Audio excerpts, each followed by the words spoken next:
je suis consultante chez Muse Partners depuis 3 ans.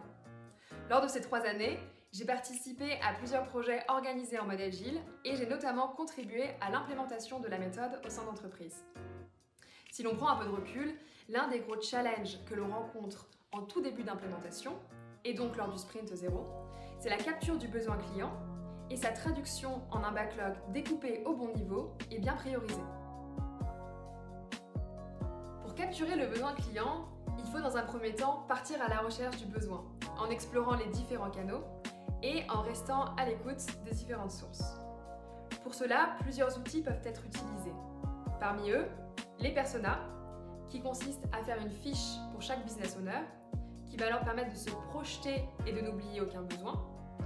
La matrice de canaux, qui modélise la satisfaction client et qui va permettre de classifier le besoin identifié et aider à la priorisation. Et ensuite, on pourrait utiliser le User Journey, qui permet de cartographier l'expérience d'un utilisateur et d'identifier les problèmes qu'il rencontre, ainsi que les opportunités d'innovation et d'amélioration. Une fois le besoin identifié, on va pouvoir le formaliser en le traduisant en besoins unitaires, les User Stories. Ces besoins unitaires qu'on va ensuite prioriser, et notre liste de besoins unitaires priorisés, c'est le backlog. Le premier challenge va être de définir la granularité. En effet, il faut trouver le bon niveau entre une granularité pas trop importante pour pouvoir clore des sujets à chaque itération et créer une dynamique positive, sans pour autant avoir une granularité trop fine qui ajouterait de la complexité dans la gestion du backlog et qui enlèverait de l'autonomie aux membres de l'équipe.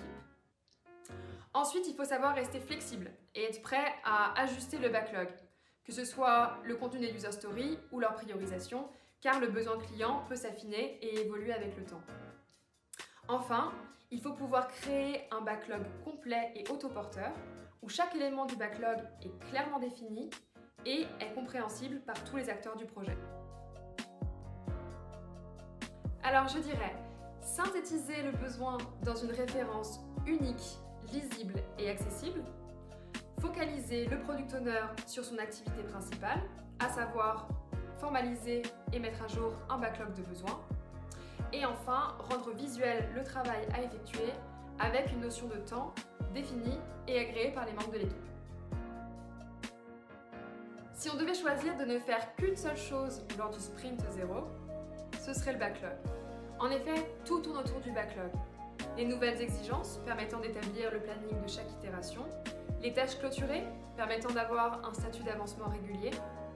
Finalement, le backlog, c'est la colonne vertébrale d'un projet en mode agile.